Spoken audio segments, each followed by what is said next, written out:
Between my finger and my thumb, the squat pen rests snug as a gun. Under my window, a clean rasping sound when the spade sinks into the gravelly ground. My father digging. I look down. Till his straining rump among the flower beds bends low, comes up 20 years away, stooping in rhythm through potato drills where he was digging. The coarse boot nestled on the lug, the shaft against the inside knee was levered firmly. He rooted out tall tops, buried the bright edge deep to scatter new potatoes that we picked, loving their cool hardness in our hands. By God, the old man could handle a spade. Just like his old man. My grandfather cut more turf in a day than any other man on Toner's bog. The cold smell of potato mold, the squelch and slap of soggy peat, the curt cuts of an edge through living roots awaken in my head. But I've no spade to follow men like them. Between my finger and my thumb, the squat pen rests. I'll dig with it. In this poem, Digging by Seamus Heaney, Heaney compares writing to digging potatoes like his father. When I was in poetry class in college, I tried to write a poem that was similar to this one, but used sewing as a metaphor. I can't share that poem with you because I didn't save it. And the reason I didn't save it is that it was very bad. I fully recognize the irony of a poem about how my writing always turns out bad, turning out bad. But it's not unique. That's how writing always goes for me. Some of my earliest memories are of writing. When I was just a kid, too young to even start school, my mom gave me a typewriter. Well, she didn't give it to me, but she would let me borrow it. And I have these really vivid memories of me just lying on the floor with this typewriter and just typing. And I can't really remember the substance of what I typed, more of the feeling. There was never really any blockage. It was just these words would kind of come into my head and they would flow out through my fingers and my fingers would type and I would listen to that click-clack sound as the words were appearing, and it just felt so effortless. And when I look back on some of the poems, some of them are actually not too bad for a little kid. My favorite one, I don't remember the title, but it was a little limerick, and it went like this. There once was a flea named Chase, who lived on a dog named Lace. But Lace always scratched when Chase's eggs hatched, so Chase slapped Lace in the face. I don't really know how that came to me as a kid. I don't think I had any particular preoccupation with fleas on dogs, but it was there, so clearly I was able to do it. And to be honest, that's what a lot of my earliest writing memories felt like. It wasn't something I worked for, it was just something that I did. I did it as easily as breathing. The sentences came into my head, I thought, okay, this is what should come next, and I typed it, and at no point did I ever have to connect with what I was saying. It wasn't that there was no feeling behind them, it was that inspiration wasn't necessary. Writing was just something that I could do. I didn't need to be in the mood. All I needed was a paper, a pencil, and time. It wasn't work. It wasn't, creating a product. It was just something that I could do and did do and enjoyed doing. I'll never forget one moment when that started to change. It was when I was in 4th grade and we had to do an assignment called Adam the Apple. The idea was we were going to bring an apple into school, we were going to draw the apple, and then we were going to write a story about the apple. And something in my little 4th grade brain just said, I am going to write the best story that I've ever written. This time I actually am going to be inspired. I'm going to take everything I've learned from reading, I'm going to take everything I've learned from writing in the past, and I am going to make such a good story. And so I took my paper, and I took my pencil, and I started writing. And I was so proud of what I was writing. I was using dialogue for the first time, at least as far as I could remember. I was being descriptive. I was doing everything I could to make this story feel just like the ones that I was reading. All written by hand. My fingers were aching after days of writing this story, and I actually was so proud of myself because I finished it early. I had like a week to do this, and I did it before the deadline. And I brought it to my teacher, and I handed it to her, and I said, I finished early, and I'm turning it in now. And she looked at it, and she went, "You didn't do this in paragraphs. You need to redo this." Remember that it had been written by hand, so that meant I had to start all over. Something really broke in me when that happened, because I realized I had thrown effort into this, which, bear in mind, at that time was not something I needed to do. I could write just fine without really trying too hard, but this one I had tried. This one I had cared about, and the fact that it wasn't formatted correctly was enough to deem it not worthy. And it wasn't that it hurt, or that I felt the teacher wasn't respecting me. It was that I realized for the first time that writing wasn't as straightforward as I thought it was. And I think it really hurt to realize that this part of myself that I'd always considered strong just wasn't good enough anymore. I rewrote the story. It wasn't the same. I changed a lot of stuff about it so that I didn't really have to write as much, because it occurred to me that I could throw tons of effort and creativity into it again, but that wasn't what the teacher was looking for anyways. She was looking for paragraphs, so that's what I gave her. I don't think it really slowed me down or changed my perception of myself as a writer. This little part of me that had produced that piece, that didn't go anywhere. That was still very much there. My creative spark was still very much there. But after that moment, I realized that I wasn't going to be able to use it anymore. I think the next time that I really got a chance to dive into the creative side was in this poetry unit that I had in high school. And I'll be honest, I was really excited about that poetry unit for all the wrong reasons. It wasn't that I really enjoyed writing poetry, it was that I still believed I could do it. I still believed that it was just this thing that I was just so good at, that creative spark in me hadn't gone anywhere. And for once, I wouldn't have to write and then constantly guess whether or not I had produced what the teacher wanted, because I knew I could do it. I produced all of these poems for the teacher. I did pretty well in that unit. And I saved the poems in a folder. A few years after I graduated from high school, I went and I looked back at that portfolio. I was going through a tough time in my life, and I realized, I think I would just want to go back and look at this time that I was really inspired, that I could produce writing so easily. And I went back and I read those poems, and they sucked. There's no nice way of saying it. It wasn't that I was a really good writer. It was that I didn't know what good writing was. I just knew it was easy for me. I knew that I could do it effortlessly. And so I felt good doing it. And so I assumed that it was good. But looking back at it, it wasn't.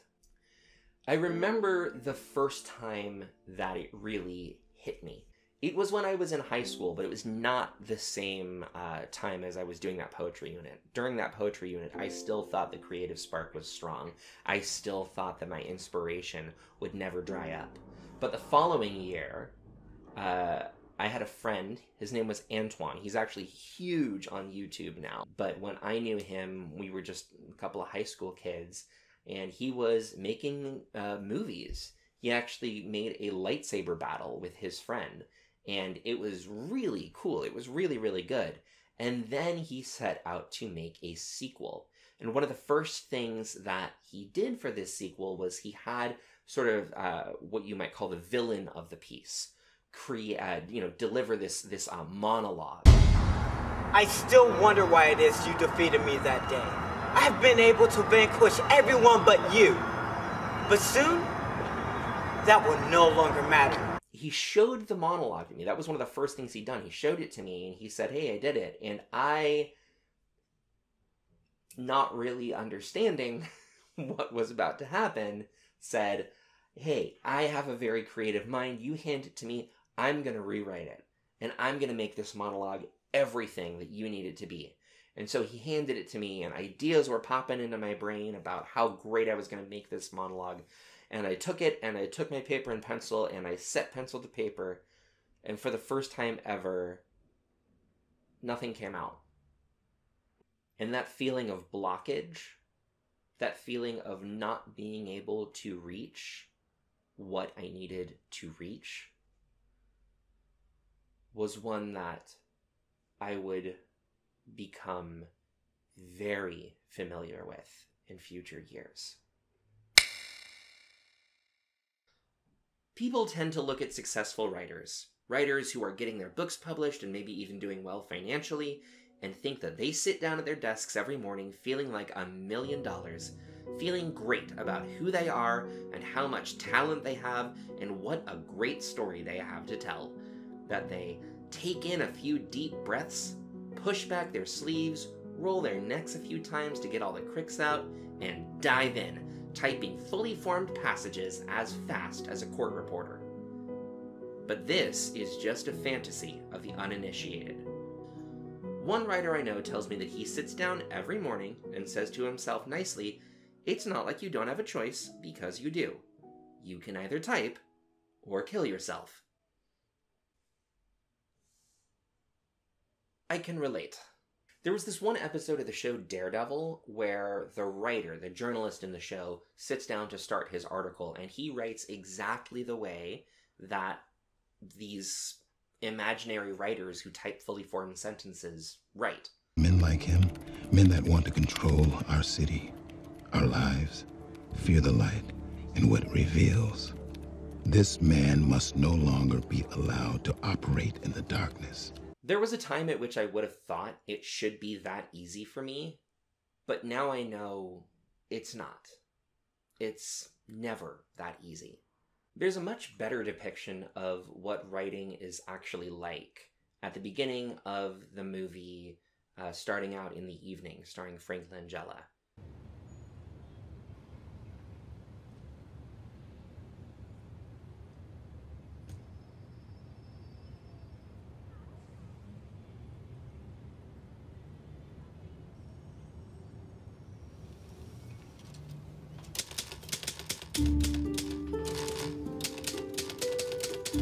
Honestly, just the image of a blank page in general is, to me, a really poignant one.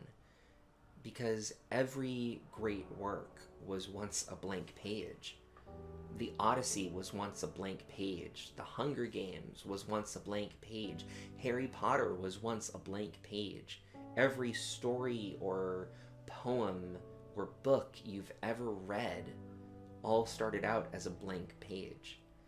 I am all too familiar with what it feels like to look at that blank page and realize I have to type something or nothing will be written. And still not knowing where to begin. Not seeing how this big, empty chasm, completely devoid of words, is eventually going to turn into a story that was actually worth telling. The difference between blank page and first sentence is a massive one, in my opinion. Because if I don't start the story, I can't fail to finish it. I can't create a bad story if I don't try. Putting down that first sentence means this is real. You have to do this. You have to try. And if you find that your inspiration dries up and you have to walk away, that's just one more project that didn't pan out.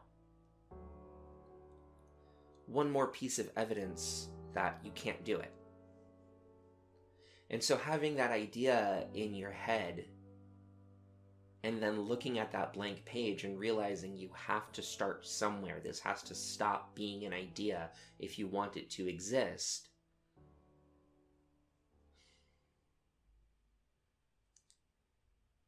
that's a big gap to leap over. Sometimes writer's block feels like a bit of a misnomer. The words aren't being blocked, they're just not there. The ideas are there, but they're not turning into words. Sometimes writer's block feels like the exact right word. Like, there's a sentence or a word that seems like it's about to come together, but it doesn't. I type, I delete what I typed, I try again, I delete what I typed again, and then I sit there and I stare at that blinking cursor and that blank page, and I just will my ideas to form into sentences, and it just doesn't happen. And I don't know what to do to make it happen.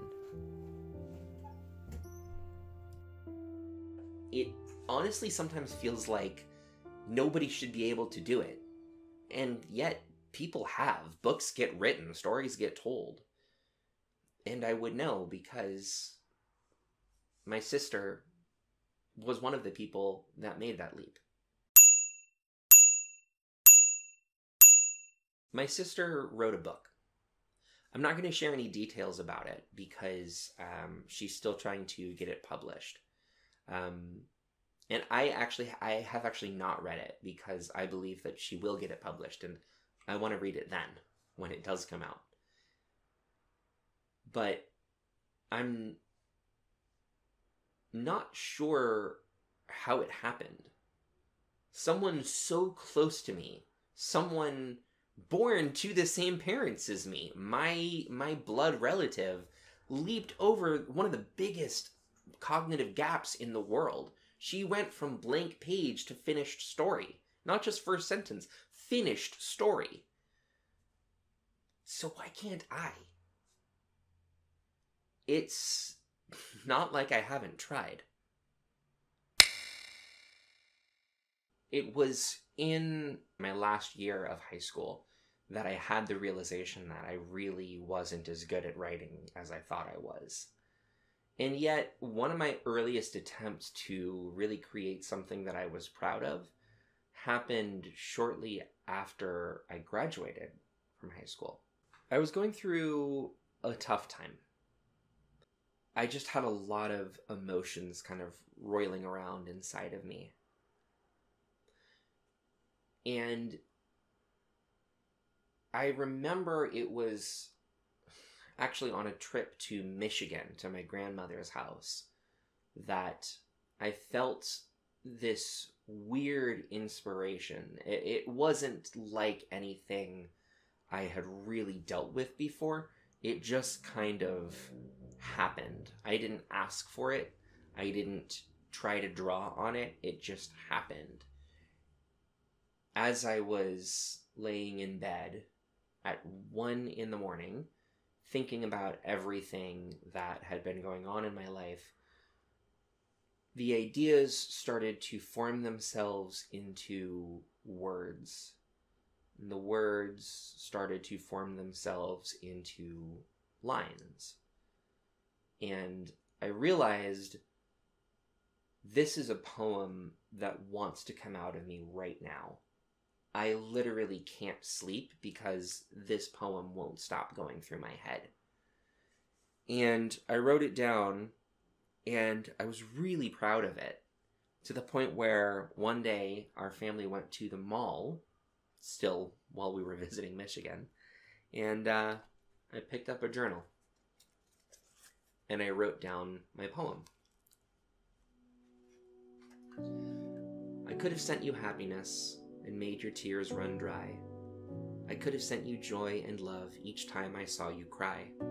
I could have spoken words of hope each time the world seemed black, and when your thoughts were thoughts of fear, I could have turned them back. I could have given you my heart to hold between your hands. I could have kneeled before you, so you'd have a place to stand.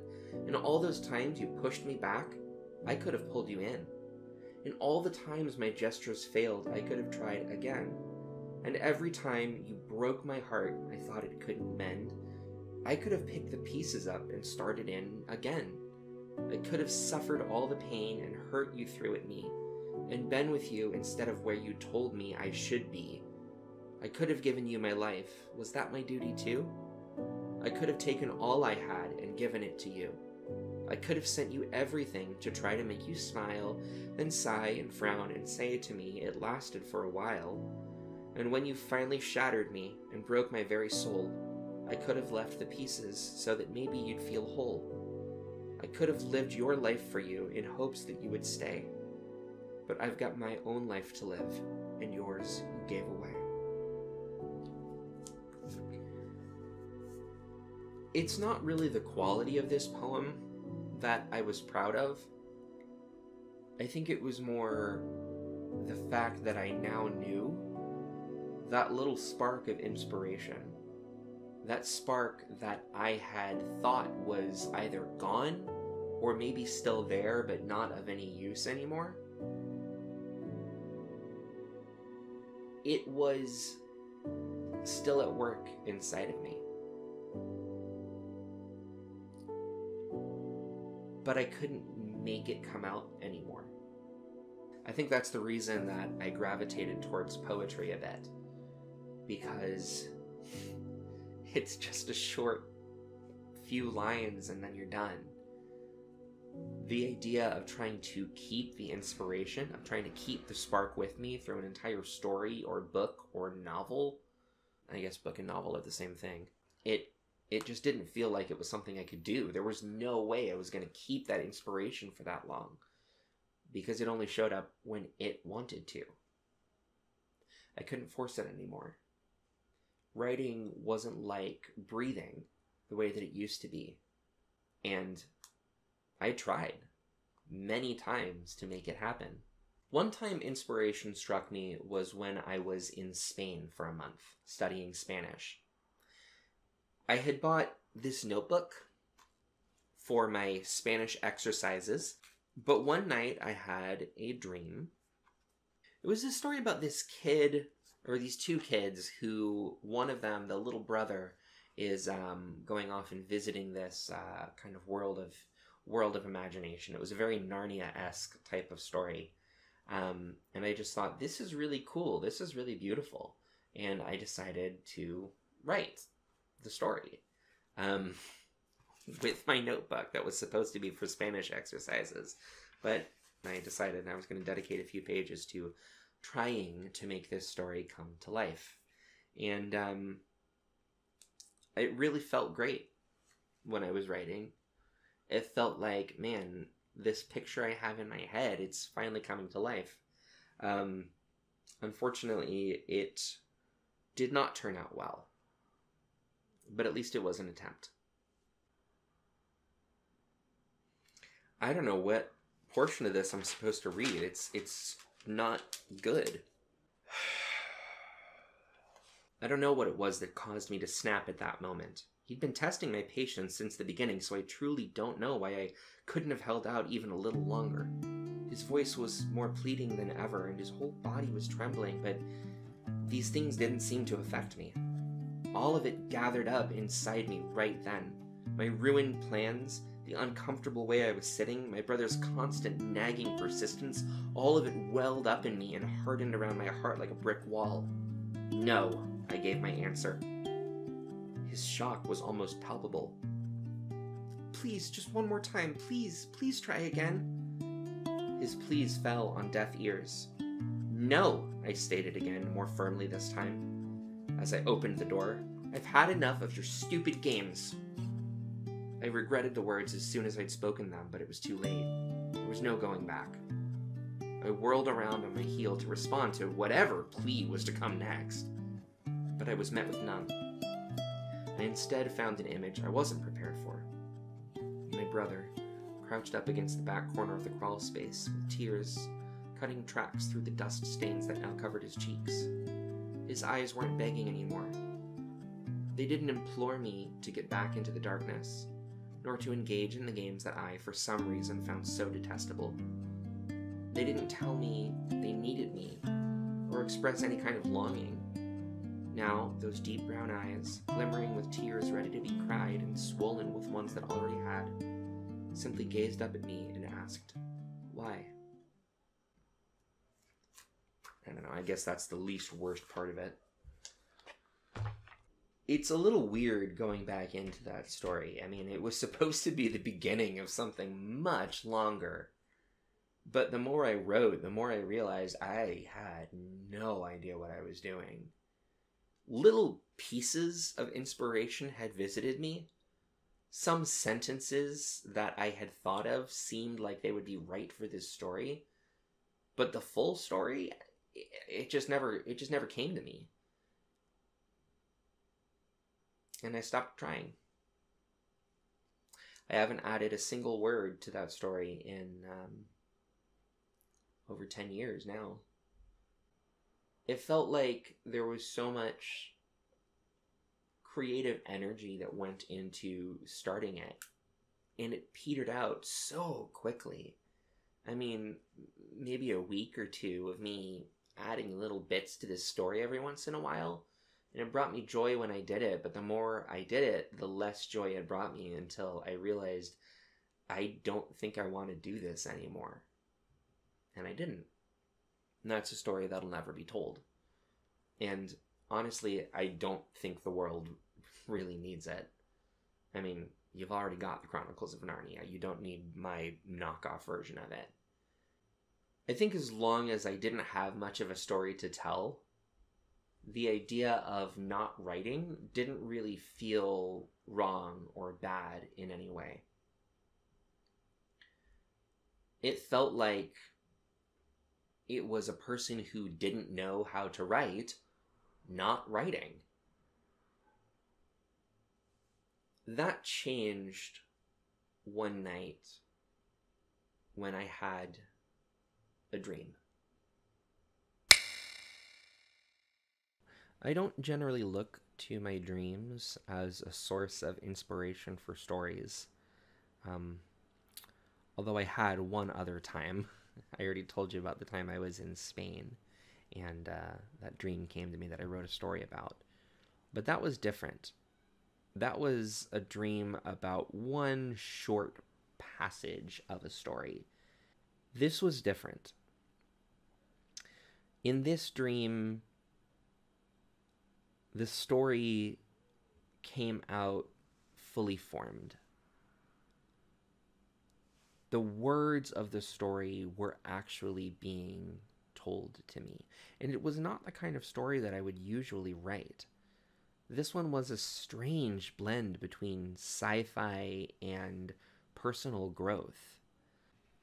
I don't remember exactly when I had this dream.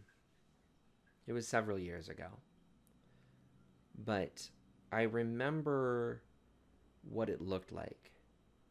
This one was like watching a film reel. A reel of somebody pointing the camera at clouds and hills and the sky and the sunset. It was colorful, beautiful to look at. There were light leaks in the way you sometimes see with those old film cameras. And over the top of it, there was a voiceover of a woman explaining her story. And their story went like this.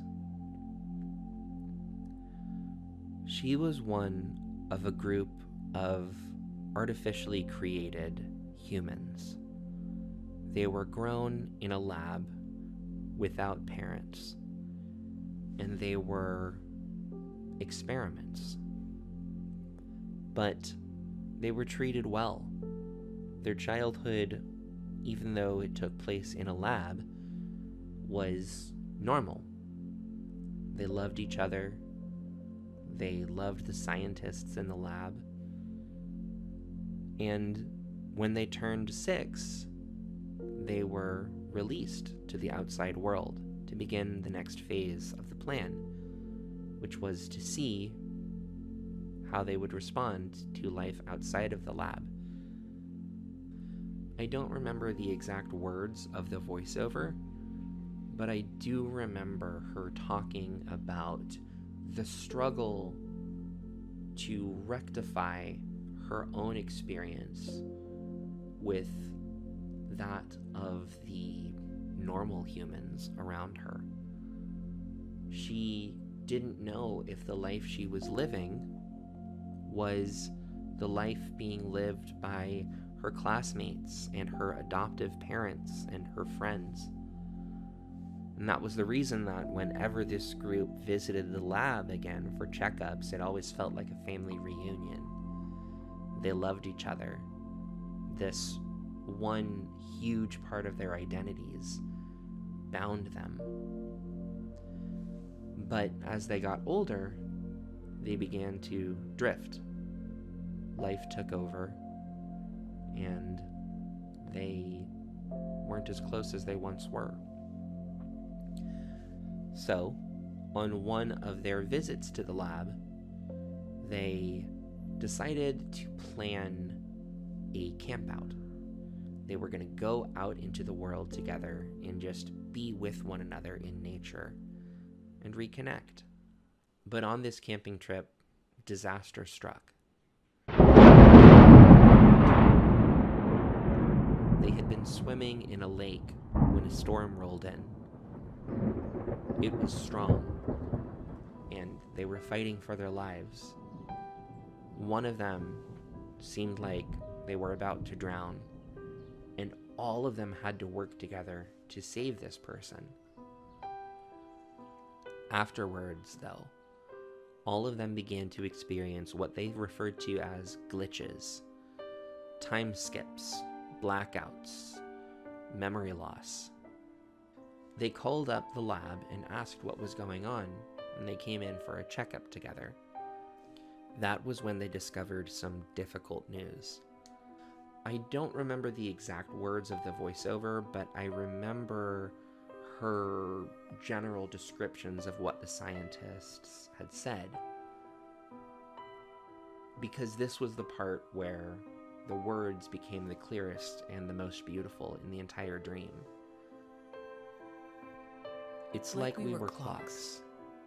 We had been wound up at birth, wound up as tightly as we could be, and we'd been ticking along ever since. What happened in those woods had disrupted our mechanisms, thrown them out of balance. He told us that he could fix us, wind us back up, so to speak. But a clock is a delicate thing. It can only take so many winds before the mainspring fails, and the whole thing bursts apart, gears and glass scattering everywhere. And so it was with us. We could be wound no more times. If he fixed us, gave us these years back, they would have to be subtracted from another part of our lives. I don't really know where the story goes from there. I just know that this dream has stuck with me for such a long time. The idea of struggling to find humanity is such a beautiful concept. And the words are clearly there somewhere. And even though I have only this short little snippet of what I think this story should be, I know that it can be something great. But I do question why, if this story is so beautiful and needs to be told, why the inspiration came to me instead of to someone who can actually use it. It was Toni Morrison that said, if there's a book that you want to read, but it hasn't been written yet, then you must write it. Well, it's not that easy, Toni. Because what if after I write that book, it becomes a book that I don't want to read? In my unskilled and uninspired hands, what if that story that I want so badly to exist turns into something that doesn't inspire anyone? What if the feeling I had all throughout that dream, that this is something so powerful and so beautiful and so worthy of telling, what if none of that comes through? Can you imagine what it's like to walk around with a story locked up inside of you? A story that feels so beautiful and so powerful, and that you know you can't let out because you're not going to be able to bring it to life in the same way that it is in your head. Honestly, you probably can imagine, because it's probably happened to you too.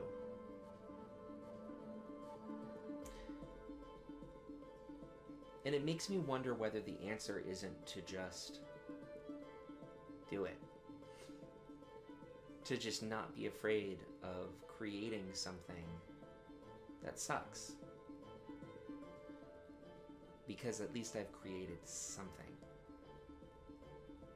I think this cute little ghost creature thing that I found on TikTok, his name is Lenny, he put it best.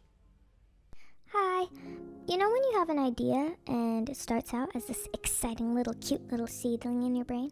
My request for you, young human, is to stop stomping on your seeds. Cultivate your ideas with love and patience, and I promise you will have something beautiful to show for it. Oh, and reminder, your dreams are not too big. Scream it with me. Your dreams are not too big! Anything you can imagine is real. I love you, and I'm so excited to see what you do. Bye! I feel like I've spent years stomping on this seed, because I'm afraid that if I let it grow, it'll turn into something that I hate. But it's not doing any good if it stays a seed. And maybe if I make something ugly and awful that doesn't at all match with my mental picture, I can at least be happy that I've created something. And I can always try again.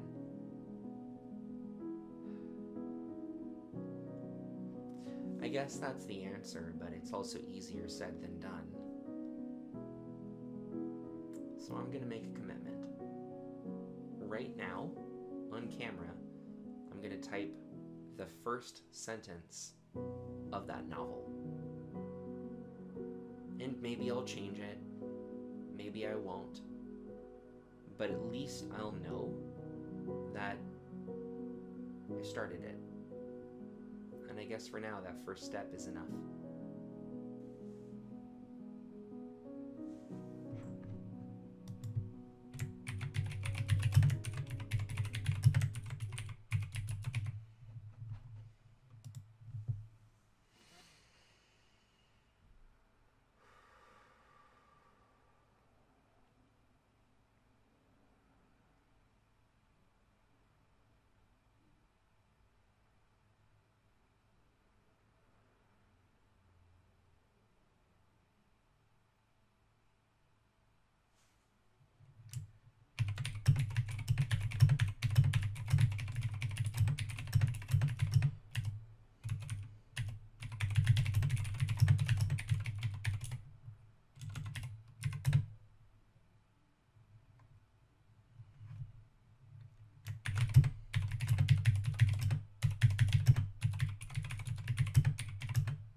I don't know if this is going to change anything.